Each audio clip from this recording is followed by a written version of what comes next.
네, 목사님, 믿음의 회복을 어떻게 해야 하나요? 회복하고 싶은데 마음 먹는다고 다 되지 않습니다. 아예 포기하고 싶을 때도 있어요. 어떻게 해야 할까요? 믿음의 회복 어떻게 해야 할까요? 간단하게 단답형으로 말하면 죽을 힘을 다해서 해야 됩니다. 여러분, 때로는 밥을 먹고 싶지 않을 때가 있어요. 그죠? 밥을 먹고 싶은데 밥이 잘 안 먹혀요. 그럴 때 어떻게 할까요? 밥을 안 먹습니까? 밥을 안 먹으면 어떻게 될까요? 죽죠. 믿음의 회복도 마찬가지예요. 믿음의 회복 하고 싶습니다. 그런데 잘 되지 않습니다. 어떻게 해야 될까요? 여러분, 정말 믿음의 회복은요, 해도 되고 안 해도 되는 것이 아니라 반드시 해야만 됩니다. 왜 믿음의 회복이 필요하냐? 믿음이 필요하냐? 히브리서 12장 2절 말씀에 보면 믿음의 주요 또 온전하게 하시는 인 예수를 바라보자 그는 그 앞에 있는 기쁨을 위하여 십자가를 참으사 부끄러움을 개의치 아니하시더니 하나님 보좌 우편에 앉으셨느니라 라고 말씀합니다. 우리가 믿음의 주인 되시는 예수님을 바라봐야 되는 이유가 뭐냐면 그것이 그 믿음이 우리를 구원으로 인도하기 때문이에요. 에베소서 2장 8절에도 너희는 그 은혜에 의하여 믿음으로 말미암아 구원을 받았으니 라고 말씀합니다. 그러니까 우리에게 있어서 이 믿음은 그냥 신앙생활을 할 수 있느냐 없느냐 그 문제가 아니라 구원의 문제예요. 믿음을 잃어버리면 구원받지 못합니다. 그래서 여러분들이 반드시 믿음을 회복해야 되는데 그 믿음의 회복은 무엇으로 이루어질 수 있느냐? 내가 마음 먹고 내가 노력한다고 되는 것이 아닙니다. 마가복음 9장을 보시면 귀신 들린 아들을 데리고 나왔던 그 아버지가 나옵니다. 그 아버지가 할 실수만 있거든 내 이 아들의 치료해달라고 고쳐달라고 부탁을 드렸을 때 예수님께서 하신 말씀이 할 수 있거든이 무슨 말이냐? 믿는 자에게 능치 못함이 없느니라 라고 하셨을 때 그때 그 아버지가 예수님께 뭐라고 말하냐면 나의 믿음 없는 것을 도와주소서 라고 고백합니다.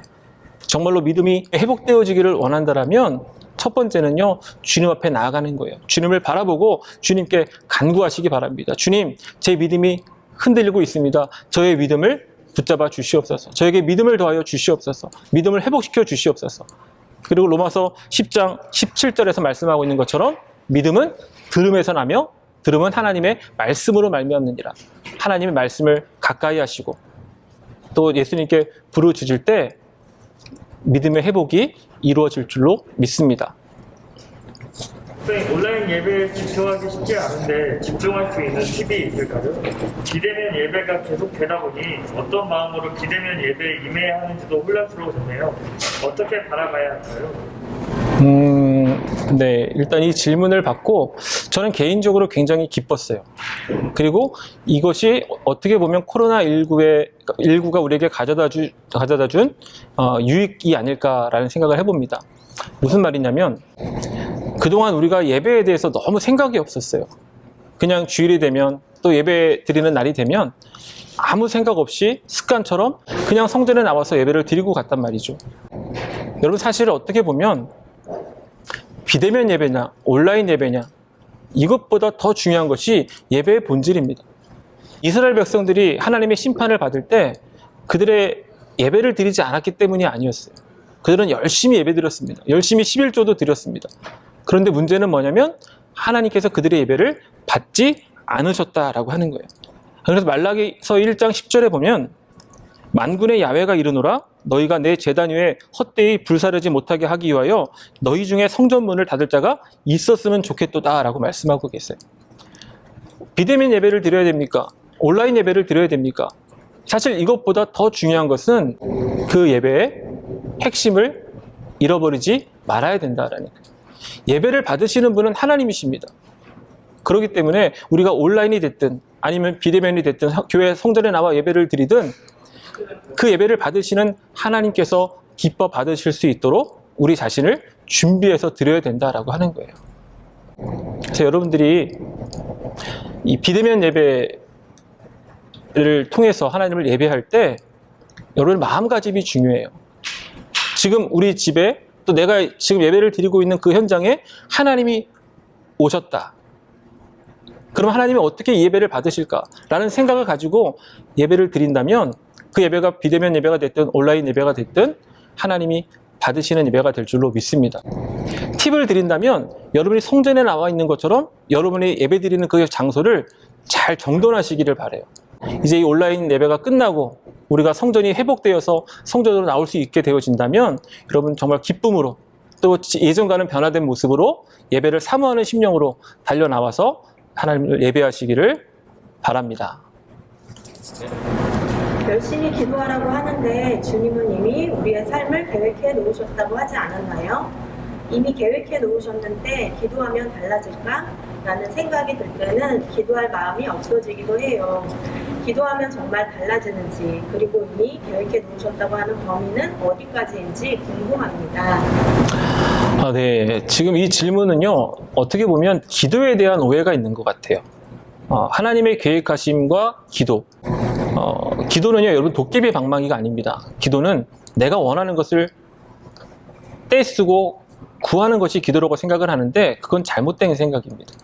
예수님께서 요한복음 15장 7절에 너희가 내 안에 거하고 내 말이 너희 안에 거하면 무엇이든지 원하는 대로 구하라 그리하면 이루리라 라고 말씀하셨는데 많은 사람들이 앞에 말씀을 하지 않고요. 무엇이든지 원하는 대로 구하라 그리하면 이루리라 이 말씀만 붙들고 기도를 합니다. 근데 여기에서 보면 너희가 내 안에 거하고 내 말이 너희 안에 거하면이에요. 다시 말하면 우리가 무엇이든지 구하는 것을 이룰 수 있는 기도는요. 하나님 뜻 안에서 구하는 기도예요. 예수님께서 겟세마네 동산에서 하나님 아버지께 간구하셨던 기도의 모습도 보면 예수님은 하나님의 뜻을 어기려고 기도하지 않으셨어요. 오히려 하나님의 계획하신 일들을 내가 이루어갈 수 있도록 하나님께 기도하셨다라는 거예요. 그러니까 다시 말하면 하나님이 우리의 삶을 계획해 놓으셨죠. 그런데 그 계획해 놓으신 것들을 발견하고 깨닫고 그 계획하신 일들을 내가 이루어 나아갈 수 있도록 하나님께 기도하는 거라는 거예요. 그러니까 결론적으로 말씀을 드리면 기도는요, 내 뜻, 내가 원하는 것을 이루기 위한 도구가 아니라 오히려 하나님께서 계획해 놓으신 내 삶의 계획들을 발견해 나아가고 그것들을 이루어가는 도구다라고 말씀을 드릴 수 있겠습니다. 크리스천으로서 돈을 어떻게 대해야 하는지 궁금합니다. 물론 돈이 우상이 되거나 돈이 목적이 되는 삶을 살면 안 되겠지만 그렇다고 돈 없이는 살아갈 수 없는 현실이잖아요. 지혜롭게 돈을 사용하는 방법과 성경적인 관점으로 바라볼 때 이 시대를 살아가는 우리가 돈을 어떻게 대해야 하는지가 고민입니다. 성경에 보시면 예수님께서 비유로 말씀하신 내용들이 나옵니다. 그게 전체가 38가지가 있는데요. 그 중에 돈에 대해서 말씀해 주신, 비유해 주신 이야기들이 16가지가 나온다고 해요. 기도에 대한 말씀은 509절이 있고요. 또 믿음에 대해서는 509절이 안 되는데 이 물질, 돈에 대한 구절은요. 성경 전체에 보면 2350회 이상이 언급되어 있다라고 합니다. 왜 이렇게 성경에서 많은 분량을 또 예수님께서는 그 16번이나 되는 비유를 통해서 우리가 어떻게 물질을 대해야 되는지에 대해서 말씀해 주셨을까? 그것은 우리 질문자님이 질문하신 것처럼 이 물질이, 돈이 우리의 삶 가운데에서 미치는 영향력이 굉장히 크기 때문입니다. 그런데 중요한 것은요.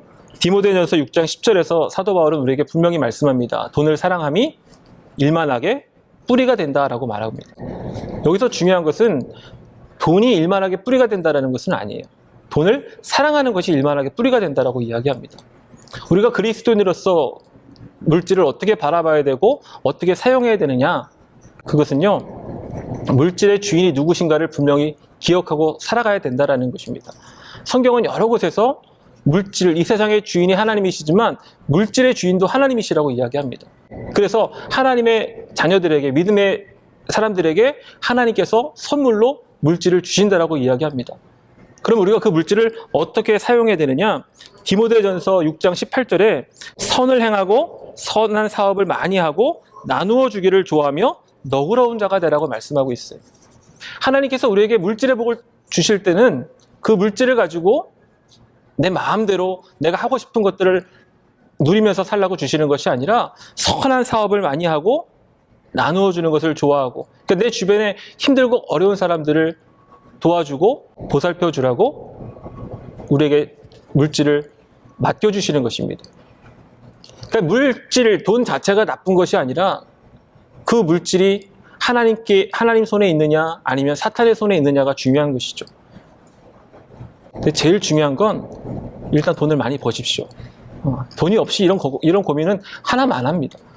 돈을 많이 벌고 나서 저를 찾아오시면 제가 더 자세하게 설명해 드릴 텐데, 중요한 것은 그거예요. 하나님은 모든 것의 주인이시고 우리가 그것을 잊지 말고 하나님의 뜻에 합당하게 하나님의 영광을 위해서 사용하게 되어질 때, 돈이라고 하는 것이 우리의 신앙의 삶을 어렵게 하는 것이 아니라 오히려 우리의 신앙의 삶을 더 풍성하게 만들어주는 도구가 될 수 있다라고 하는 것입니다.